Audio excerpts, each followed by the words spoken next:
Ya, langsung mulai ya ini ya, teman-teman.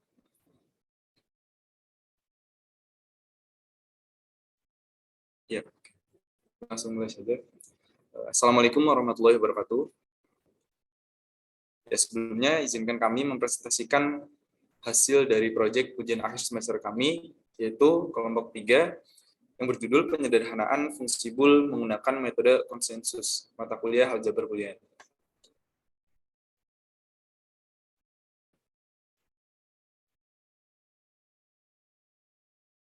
Ya, sebelumnya izinkan kami memperkenalkan anggota kelompok kami terlebih dahulu, yaitu saya sendiri, Hasim Saputro, NIM K1B019-027. Sorry, NIM K1B020016, terus ada Vidala Ika Rusendra, ada NIM K1020029, dan Najwa Hasyakonitan, NIM K1B0200049, ada Zahra Khairi Putri, NIM K1B0200059. Selanjutnya di sini untuk latar belakang akan saya jelaskan, yaitu di mana aljabar bool digunakan secara luas dalam perancangan rangkaian integrated circuit atau IC dalam komputer. Nah, di mana rangkaian tersebut dapat direpresentasikan ke dalam fungsi bool. Fungsi bool itu sendiri dapat dinyatakan dalam bentuk penjumlahan dari suatu meter atau lebih, yaitu SOP atau sum of product, ataupun dapat dinyatakan sebagai perkalian dari satu max term atau lebih, yaitu post atau product of sum. Dengan fungsi bool itu sendiri, yaitu sangat dengan variabel yang sangat banyak dan memuat operasi-operasi yang berlebihan, akan rumit dalam mengimplementasikannya. Dalam penelitian sebelumnya mengenai program penyederhanaan fungsi bool dengan metode Quine-McCluskey, diantaranya menggunakan pemrograman Visual Basic dan metode Patrick. Fungsi bool yang digunakan dalam bentuk kanonik, SOP, POS, dan kondisi don't care. Implementasi penyederhanaan fungsi bool yang dilakukan menggunakan Visual Basic dan titik 0. Dalam proyek kali ini, kita akan melakukan penyederhanaan fungsi bool dalam bentuk canonic sum of product, yaitu menggunakan metode konsensus. Ya, untuk selanjutnya akan dijelaskan oleh Muhammad Gifri Al-Antori. Di sini terdapat 3 tujuan. Yang pertama, mengetahui langkah-langkah penyelesaian masalah yang berkaitan dengan aljabar boolean. Yang kedua, mengetahui cara membuat aplikasi komputer untuk menyelesaikan fungsi bool dengan metode konsensus. Dan yang ketiga, mengetahui langkah-langkah penyelesaian fungsi bool dengan bentuk kanonik SOP. Selanjutnya akan dijelaskan oleh Videla. Oke, baik. Terima kasih. Untuk selanjutnya ada rumusan masalah. Untuk rumusan masalah yang pertama, yaitu bagaimana cara menyelesaikan permasalahan yang berkaitan dengan materi aljabar boolean.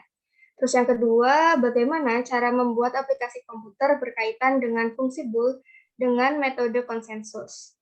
Untuk rumusan masalah yang ketiga, yaitu bagaimana cara menyelesaikan fungsi bool dengan bentuk kanonik sum of product atau SOP. Untuk selanjutnya dijelaskan oleh Najwa Hasya.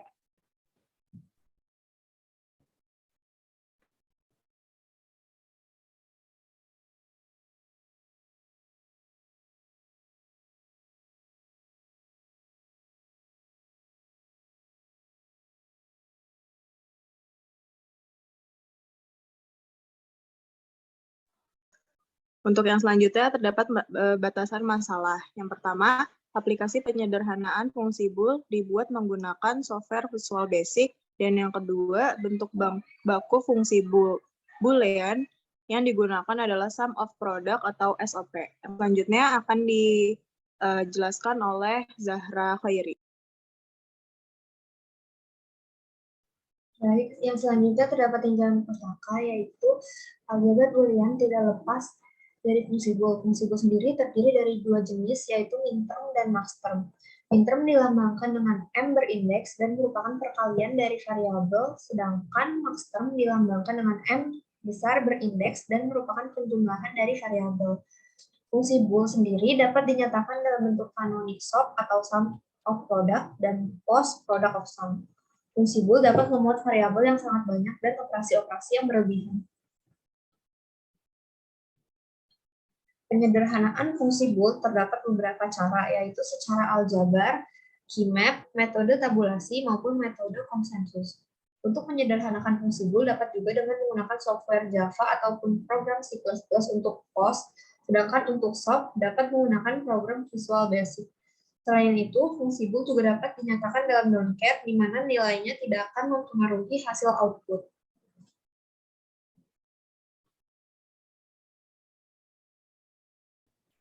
Ya, selanjutnya adalah hasil dan pembahasan, di mana yang pertama akan saya jelaskan mengenai metode konsensus, yaitu metode konsensus dapat bermanfaat dalam menyederhanakan fungsi bool dengan fungsi berbentuk AB plus A aksen C plus BC. Dengan bentuk BC adalah redundan dan dapat dihilangkan untuk membentuk kalimat yang ekuivalen, yaitu XY ditambah X aksen Z.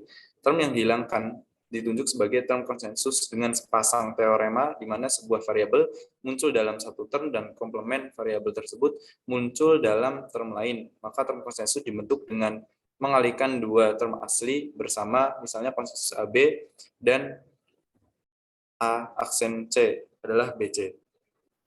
Untuk lemma 3.1, yaitu jika C adalah konsensus dari A dan B, maka A plus B plus C sama dengan A plus B. Untuk langkah-langkah metode konsensus, yaitu yang pertama, yaitu hilangkan sembarang perkalian dasar P yang mengandung sembarang perkalian dasar yang lain, atau menggunakan hukum absorpsi. Yang kedua, yaitu tambahkan konsensus B dari sembarang AI dan AJ dengan syarat B tidak terkandung dalam sembarang A, yaitu menggunakan lemma 3.1. Lalu yang terakhir adalah ulangi langkah pertama dan kedua sampai tidak dapat digunakan kembali. Lalu di sini adalah untuk penyederhanaan fungsi bool menggunakan metode konsensus. Langkah-langkahnya yang dibutuhkan untuk menyederhanakan fungsi bool itu sendiri menggunakan metode konsensus adalah yang pertama menentukan implikan-implikan prima fungsi bool. Terus yang kedua memilih setiap implikan prima yang diperoleh dengan cara memasukkan setiap implikan prima dalam kolom dan baris tabel. Lalu membandingkan antar implikan prima satu-satu dari kolom ke baris tabel dengan syarat yang pertama, jika suatu implikan prima kolom dengan semua literalnya termuat dalam implikan prima baris, maka tidak perlu dituliskan ke dalam sel tabel. Terus yang kedua, jika suatu implikan prima kolom dengan semua literalnya terdapat minimal satu literal yang termuat dalam implikan prima baris, maka untuk setiap literal A dalam implikan prima kolom dituliskan dalam sel tabel. Terus yang ketiga, jika terdapat minimal satu literal dalam implikan prima kolom yang merupakan komplement dari literal implikan prima baris, maka dituliskan F atau false dalam sel tabel.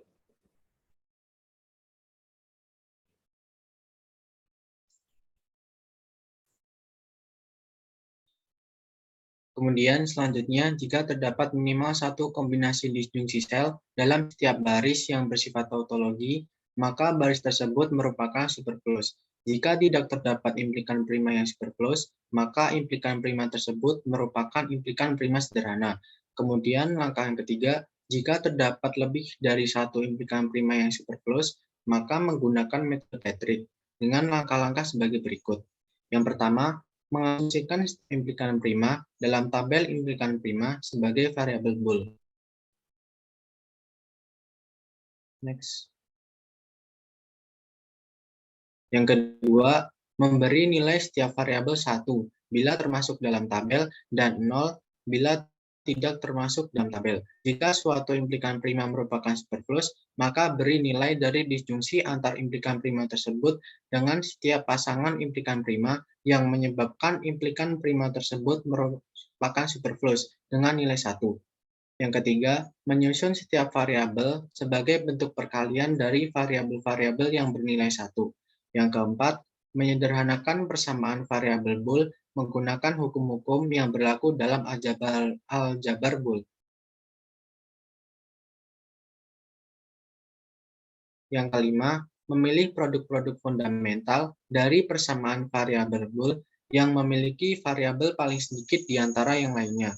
Yang keenam, mengubah produk-produk fundamental tersebut ke dalam implikan prima awal dengan perkalian antar variabel bool diubah menjadi bentuk penjumlahan antar implikan prima.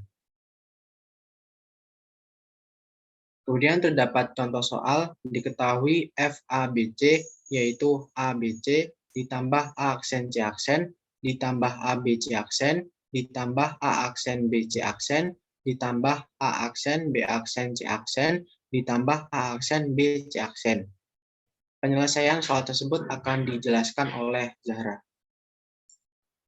Penyelesaian dari fungsi bool tersebut dengan menggunakan metode konsensus secara manual adalah ABC ditambah A aksen C aksen, ditambah ABC aksen, ditambah A aksen B aksen C aksen, ditambah A aksen B C aksen. Karena A aksen B C aksen mengandung A aksen C aksen, maka aksen B C aksen dapat dihilangkan, sehingga persamaan tersebut menjadi ABC ditambah A aksen C aksen, ditambah ABC aksen, ditambah A aksen BC. Karena A aksen B aksen C aksen mengandung A C aksen, maka aksen B aksen C aksen dapat dihilangkan. Selanjutnya persamaan menjadi ABC ditambah A aksen C aksen, ditambah ABC aksen, ditambah A aksen BC, ditambah AB, karena AB merupakan konsensus dari ABC dan ABC aksen. Karena ABC mengandung AB, maka ABC dapat dihilangkan, sehingga persamaannya menjadi A aksen C aksen, ditambah ABC aksen, ditambah A aksen BC, ditambah AB. Karena ABC aksen mengandung AB, maka ABC aksen dapat dihilangkan sehingga persamaannya menjadi A aksen C aksen ditambah AB ditambah A aksen BC. Kemudian diketahui bahwa A aksen B merupakan konsensus dari A aksen C aksen dan A aksen BC sehingga persamaannya menjadi A aksen C aksen ditambah AB ditambah A aksen BC ditambah A aksen BC. Karena A aksen BC mengandung A aksen B, maka A aksen BC dapat dihilangkan sehingga persamaannya menjadi A aksen C aksen ditambah AB ditambah A aksen B. B merupakan konsensus dari AB dan A aksen B sehingga persamaannya menjadi A aksen C ditambah AB ditambah A aksen B ditambah B. Karena AB mengandung B, maka AB dapat dihilangkan sehingga persamaannya menjadi A aksen C aksen ditambah A aksen B ditambah B. Karena A aksen B juga mengandung B, sehingga A aksen B dapat dihilangkan menjadi A aksen C aksen ditambah B. Dengan menggunakan langkah-langkah dari metode konsensus tersebut, fungsi bool FABC dapat diubah, serta didapatkan implikan prima yaitu A aksen C aksen dan B. Selanjutnya, setiap nilai implikan prima akan diseleksi dalam tabel implikan prima berikut. Seperti yang udah dijelasin tadi, kalau syarat untuk menyeleksi implikan prima, kalau misalnya ada kolom implikan prima dan sel implikan prima yang sama, maka tidak perlu dituliskan dalam tabel. Jadi A aksen C aksen jika dioperasikan dengan A aksen C aksen tidak perlu dituliskan, begitu juga dengan B. Dan jika suatu implikan prima kolom dengan semua literal terdapat minimal satu literal yang tidak termuat dalam implikan prima baris, maka untuk setiap literal A dalam implikan prima kolom dituliskan dalam sel tabel. Sehingga kalau A aksen C aksen dioperasikan dengan B, akan menghasilkan B, dan jika B dioperasikan dengan A aksen C aksen, maka akan menghasilkan A aksen C aksen. Nah, berdasarkan tabel 3.1, setiap implikan prima dibandingkan satu persatu dari kolom ke baris, sel tabel yang berwarna menunjukkan bahwa implikan prima tersebut sama, yang artinya bahwa setiap implikan prima pasti termuat satu sama lain.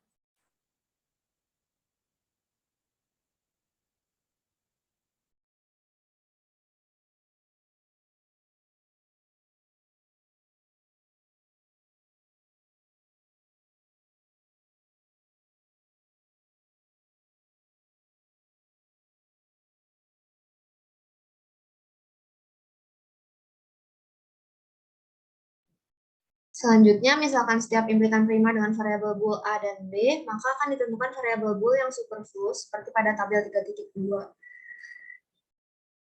A aksen C aksen bukan superfluous karena tidak terdapat sifat tautologi pada sel tersebut. Begitu juga dengan B karena tidak terdapat sifat tautologi sehingga B bukan merupakan superfluous. Jadi, tidak terdapat variabel bool yang superfluous sehingga FABC sama dengan aksen C aksen tambah B merupakan implikan yang paling sederhana.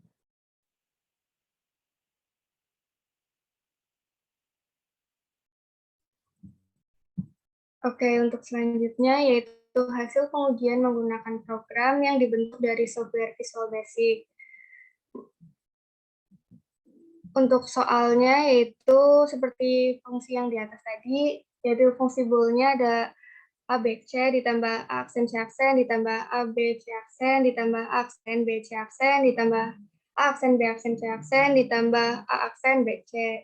maka jumlah variabelnya itu diisi 3. Kemudian untuk mengoperasikannya kita klik proses. Kemudian di software akan muncul hasilnya, yaitu ada persamaan, ada hasil konsensus dan input, ada tabel implikan prima, dan ada implikan sederhananya, yaitu FABC sama dengan B plus A aksen C aksen.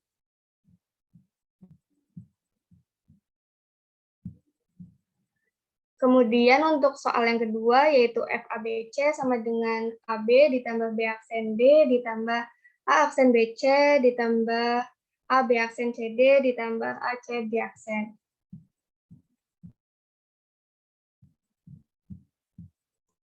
Kemudian untuk hasil pengujiannya dengan menggunakan program software Visual Basic, dengan fungsi boolean soal yang tadi di atas disebutkan, maka jumlah variabelnya ada 4, kemudian kita operasikannya dengan klik proses, kemudian muncul hasilnya, yaitu ada persamaan, ada hasil konsensus dan include, ada tabel implikan prima, terus ada persamaan variabel boolean. Next, Kak. Terus ada persamaan gabungan variabel boolean, terus ada hasil penyederhanaan persamaan boolean, terus ada fungsi boolean sederhananya, yaitu terdapat 3 bentuk fungsi boolean sederhana, yaitu ada f, a, b, c, d, sama dengan ab ditambah b aksen d ditambah bc aksen ditambah ac.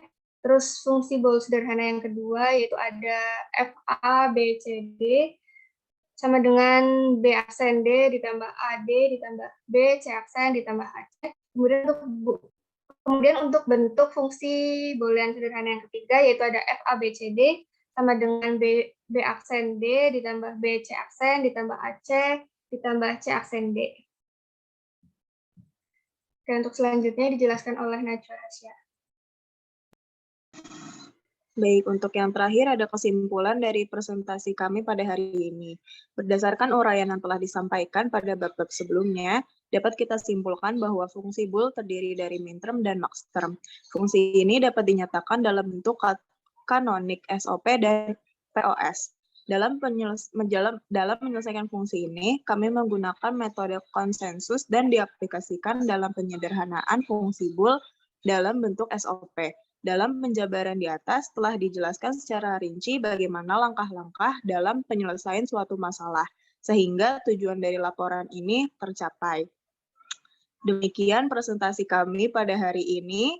Apabila kami mohon maaf yang sebesar-besarnya apabila masih banyak kurangnya dalam presentasi ini. Dengan ini, presentasi proyek ujian akhir semester Aljabar Boolean saya tutup. Terima kasih atas perhatiannya. Wassalamualaikum warahmatullahi wabarakatuh.